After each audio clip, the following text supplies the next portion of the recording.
I think the biggest betrayal and assault is not actually by the perpetrator, it was by the military. Erin Scanlon's accused rapist was part of an elite military unit. She filed criminal charges with police, but the military took over the case and later found him not guilty. There's no accountability. Sasha Georgetis reported a sexual assault to her Navy boss. His response to me was, "He's a really good sailor. Do you want to ruin his career?" Her alleged attacker was never even disciplined.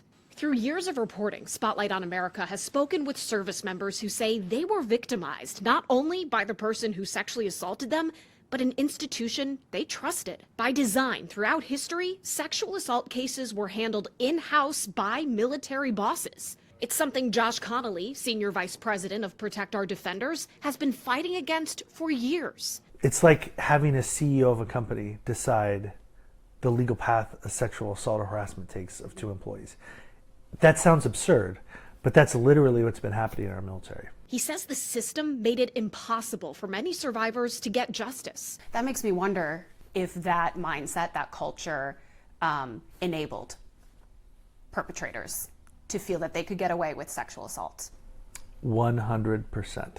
The predatory behavior, the criminal behavior, was reinforced by the chain of command. Now, a monumental shift in the landscape is meant to change that. Last summer, the Biden administration signed an executive order transferring authority in sexual assault cases to independent military prosecutors. The Pentagon says 160 are already on the job, with plans to get closer to 200 in the next year and a half. It's being called the most significant transformation of the military justice system since 1950. You shouldn't be treated differently as a victim or a perpetrator if you're in the military or if you're in the civilian context. In December, the Army's choice to be the top independent prosecutor, Commander Warren Wells, was removed from the post after a 10-year-old email surfaced that appeared to doubt victims' accounts, referencing false allegations and sobriety regret. We have a good policy that we fight for, and then the military puts in place the exact wrong person. And critics say calls into question whether the new prosecutors have been properly vetted.